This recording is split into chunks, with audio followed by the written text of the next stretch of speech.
Madame, Monsieur, bonjour et bienvenue au journal régional d'Alizé Guadeloupe. Et tout d'abord, bien sûr, un joyeux Noël à tous. Noël, c'est une tradition, mais on l'oublie parfois, c'est d'abord une fête religieuse, une fête chrétienne, avec, par exemple, un message traditionnel au monde du pape, le fameux message Urbi et Orbi. Aujourd'hui, à la basilique Saint-Pierre de Rome, le chef de l'Église catholique a notamment dénoncé les actions terroristes dans le monde et lancé un appel à la générosité en faveur de tous ceux qui fuient la misère et les conflits. Un message relayé bien sûr dans tous les diocèses avec les nuances dues aux réalités locales. Ainsi, l'évêque de Guadeloupe, Monseigneur Rio Creux, a célébré la messe de Noël en la cathédrale Notre-Dame de la Guadeloupe à Basse-Terre. Son message est selon lui celui même de Noël, c'est-à-dire en ces temps difficiles, il a appelé à cultiver le sens du partage. Le reportage de Patrick Curie. C'est devant seulement une cinquantaine de fidèles que Monseigneur Rieucreux a célébré la messe de Noël. C'est la mémoire de notre espérance que nous célébrons, dit l'évêque de Guadeloupe. Dieu se fait proche de nous, si proche qu'il peut nous regarder avec les yeux d'un enfant. Eh bien, aux téléspectateurs, en ce 5 jours de Noël, pour leur dire ce qui est le message de Noël, c'est la joie. La joie qui est dans l'Évangile. Je vous annonce une bonne nouvelle, une grande joie pour tout le peuple. Nous l'avons entendu dans la nuit de Noël. Et puis, c'est la lumière. On a parlé de la lumière ce matin, la lumière du Christ. Les ténèbres du péché, de la mort, de la violence, eh bien c'est la lumière du Christ, cet enfant qui vient illuminer le monde. Il a même coupé l'histoire de l'humanité en deux, avant Jésus-Christ et après Jésus-Christ. Et puis c'est la paix, bien sûr, puisque c'est le message qui est dans l'Évangile. Gloire à Dieu au plus haut des cieux et paix sur la terre aux hommes qu'il aime. Alors je vous souhaite un Noël de paix, de réconciliation, parce que nous sommes dans l'année de la miséricorde, de fraternité et de bonheur au fond. Et puis aussi pour la nouvelle année, et de vous dire en un mot que Dieu vous aime. C'est le sens même du mot miséricorde, c'est l'amour de Dieu, les entrailles de Dieu, c'est-à-dire le cœur de Dieu qui vient au secours de notre misère et de notre faiblesse. Alors s'il est un jour où on doit être heureux, c'est bien aujourd'hui. Et en vous disant à tous joyeux Noël et puis une bonne, heureuse année 2016. Un message que peu de catholiques guadeloupéens ont entendu en direct, mais auparavant, la messe était retransmise en télévision. C'est sans doute là aujourd'hui que le plus grand nombre peut être touché. Demain, Monseigneur Rieucreux se rendra au chevet des malades du CHU de Pointe-à-Pitre. Et à Pointe-à-Pitre, justement, à la cathédrale Saint-Pierre et Saint-Paul, un peu plus de fidèles ont assisté à la messe, cette fois dirigée par le vicaire Lucien Joseph, lequel a appelé les Guadeloupéens à de la solidarité et a refusé la violence. Le reportage de Richard Scott Tamar. Ce matin, lors de la messe du 25 septembre, le père Lucien Joseph, vicaire de la paroisse Saint-Pierre et Saint-Paul de Pointe-à-Pitre, en poste depuis le mois de septembre, est longuement revenu sur les notions de partage et d'amour qui sont au centre de la célébration de Noël. Il n'a pas hésité à donner à son discours une touche universaliste en abordant l'actualité locale, mais aussi mondiale. Alors justement, il ne faut pas que l'aspect commercial nous fasse oublier que Noël, c'est d'abord la fête de la paix, c'est d'abord la fête de l'amour. C'est pour ça que celui que nous venons de célébrer tout à l'heure dans la joie, c'est le prince de la paix. Et en ce monde plus que jamais aujourd'hui, avec toutes les déchirures, les guerres, les tensions, le monde a besoin de paix. Et donc il est essentiel que les chrétiens se rappellent que cette paix est nécessaire et eux-mêmes là où ils sont, dans leur quartier, dans leur famille, avec leurs proches, qu'ils œuvrent comme des artisans de paix pour que ce monde puisse être pacifié. Aussi la fête de l'amour, puisque justement sans amour il n'y a pas de paix. Donc que nous puissions vivre cet amour, vivre cette paix et pour que justement le monde soit plus juste et plus fraternel, comme Jésus est venu nous le dire. Comme à son habitude, la messe a débuté à 9 heures précises et les fidèles, venus en famille, étaient au rendez-vous. Une messe joyeuse, constituée de nombreux chants et d'interventions solennelles. Ah oui, c'était une bonne messe parce qu'aujourd'hui c'est Noël. Alors c'était une bonne messe et hier soir j'y étais. Le message du prêtre qui m'a touché, c'est aimez-vous les uns les autres et faites le partage. Les prochaines grandes messes de l'église Saint-Pierre et Saint-Paul auront lieu le jeudi 31 décembre à 19 h, puis le vendredi 1er janvier à 9 h du matin. Politique maintenant, la ville de Bémao a depuis hier un nouveau maire, en l'occurrence une mairesse. Hélène Polifonte-Molia s'est installée dans le fauteuil qu'occupait jusque-là Harry Chalus, ce dernier étant frappé bien sûr par la loi sur le cumul de mandats depuis son accession à la présidence du conseil régional. Madame Polifonte a recueilli la quasi-totalité des suffrages du conseil municipal. Une succession donc tranquille. Muriel Barlagne revient sur le déroulement de ce conseil municipal exceptionnel. Un conseil municipal exceptionnel pour élire le maire et ses adjoints, présidé par Georges Bergina, le doyen de l'Assemblée, et par Karine Ramalingon, la plus jeune. Les 39 conseillers municipaux étaient présents pour l'occasion à la salle des délibérations de la mairie de Bémao. Une formalité. Le nom d'Hélène Polifonte-Molia, deuxième adjointe au maire depuis 2008, circulait depuis déjà quelques jours pour la succession d'Harry Chalus, devenu président du conseil régional. C'est donc sans surprise qu'elle s'est retrouvée à être l'unique candidate. Polifonte-Molia Hélène. Merci. Y a-t-il d'autres candidats? Le vote s'est déroulé dans le calme et la bonne humeur. Tous les présents se sont prononcés. 38 ont donné leur voix à Hélène Polifonte-Molia. Porter l'écharpe et occuper le fauteuil de maire, pour elle, un moment de joie, mais aussi de tristesse.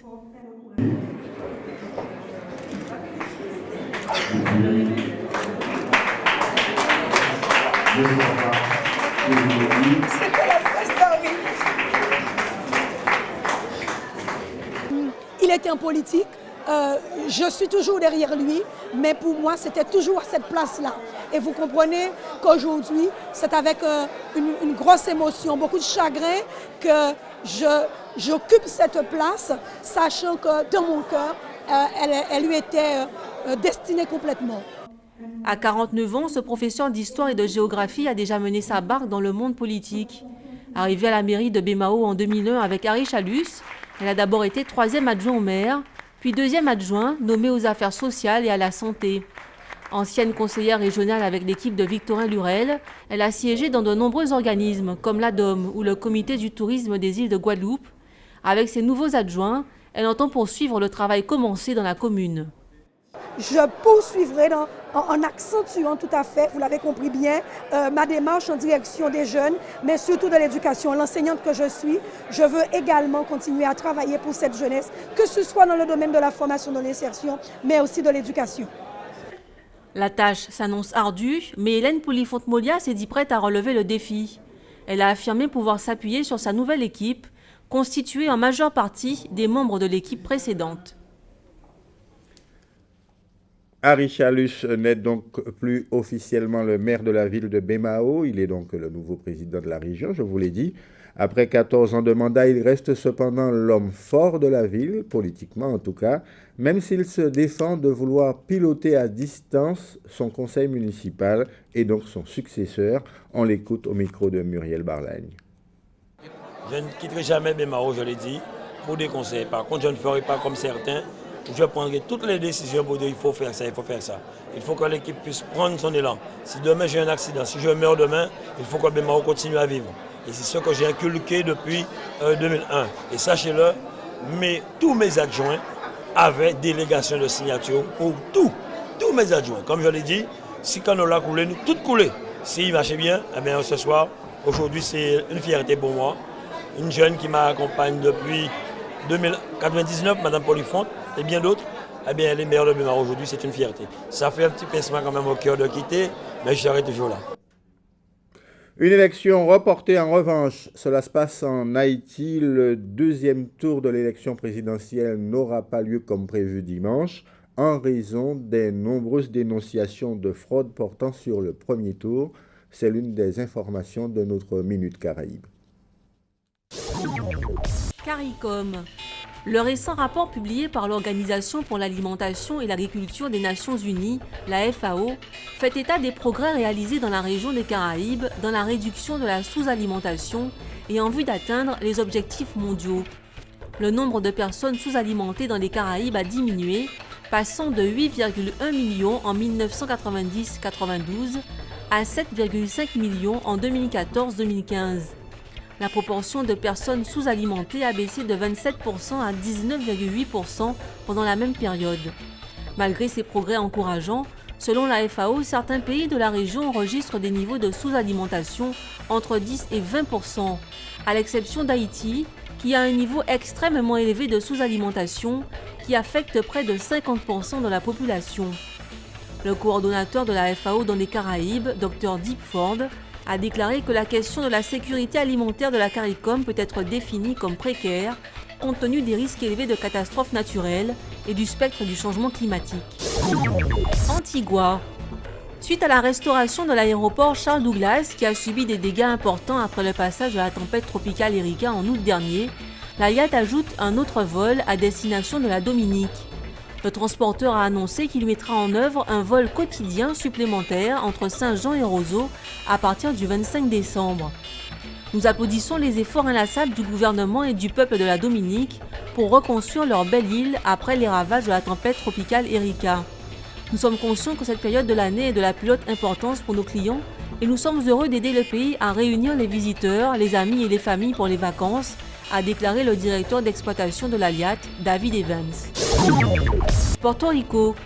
Le ministère des Ressources naturelles et environnementales, celui des Transports et des Travaux publics, ainsi que celui de la voirie et des transports, ont engagé une action commune visant à l'élimination des rejets d'eau usée et autres polluants dans la nature et dans l'océan. Plus de 6 millions de litres d'eau usée non traitée sont en effet rejetés dans les cours d'eau chaque jour.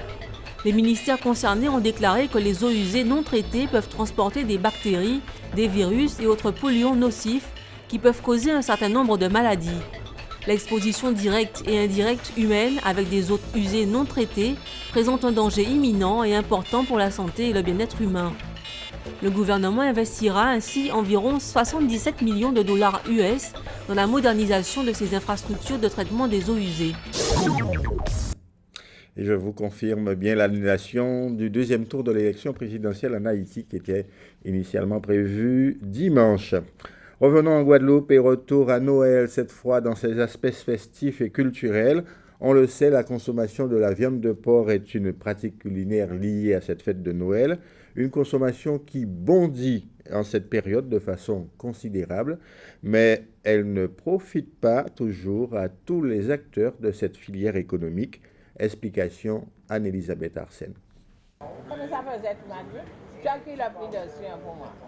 Viande incontournable en cette période de fête de fin d'année, la consommation du cochon augmente sensiblement à quelques heures de Noël. Les bouchers sont censés être à pied d'œuvre pour satisfaire leurs clients. Oui, mais voilà, la concurrence accrue des supermarchés pénalise ces artisans locaux. Cette année, ça a été une mauvaise année pour le porc, pour les petits bouchers. Oui, nous avons toujours des clients. Nous avons des clients fidèles de longues années, des clients qui passent, qui nous connaissent, qui viennent acheter. Mais sur le reste, les gens ils partent, ils vont ailleurs. Le porc est vendu à des prix dérisoires. Aujourd'hui, en principe, on devait vendre du porc cette année, mais ça n'a pas été. On ne peut rien faire. Ah, ça va être très dur, hein? Ça va être très dur, hein? Les gros vont manger les petits et voilà. À l'inverse, cette entreprise spécialisée dans la viande de porc a au contraire vu son chiffre d'affaires augmenter depuis le début du mois de décembre. Elle a d'ailleurs dû effectuer 2 tournées par jour et par camion afin d'effectuer toutes les livraisons dans les temps. Alors à cette période, effectivement, nous avons le boudin créole qui est le best-seller de nos produits. Nous avons aussi le ragoût, qui est la viande par excellence qui est vendue sur tout le mois de décembre. Donc nous avons une augmentation significative de nos volumes de viande de porc. À l'année, nous sommes à plus de 7000 porcs et le mois de décembre représentera pour nous cette année 1770 porcs.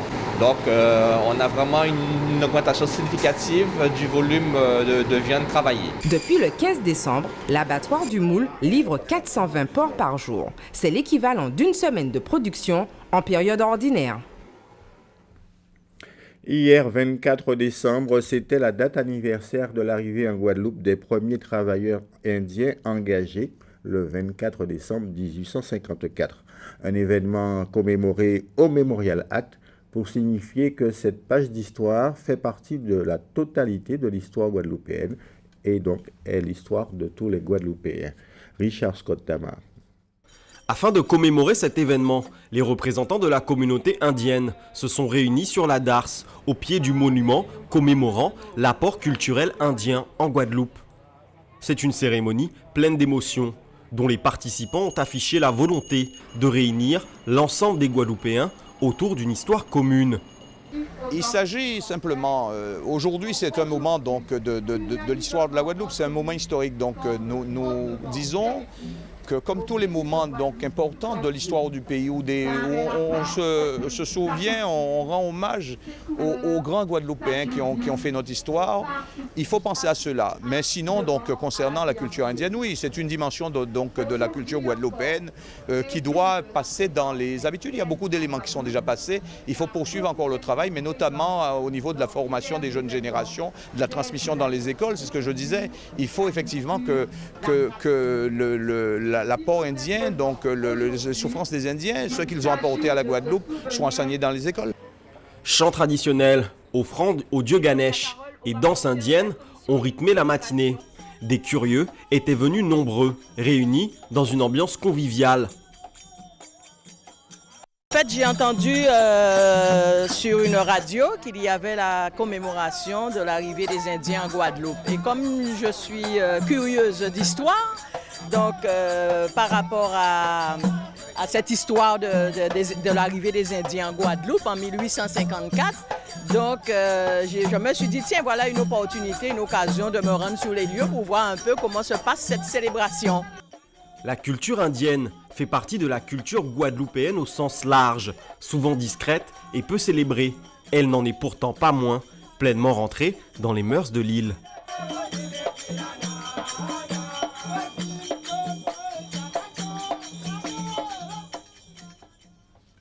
Avant de nous séparer, des nouvelles du temps qu'il fera sur notre archipel cet après-midi, du soleil un peu partout, mais également quelques zones nuageuses qui vont occasionner des averses, essentiellement sur les reliefs et les côtes.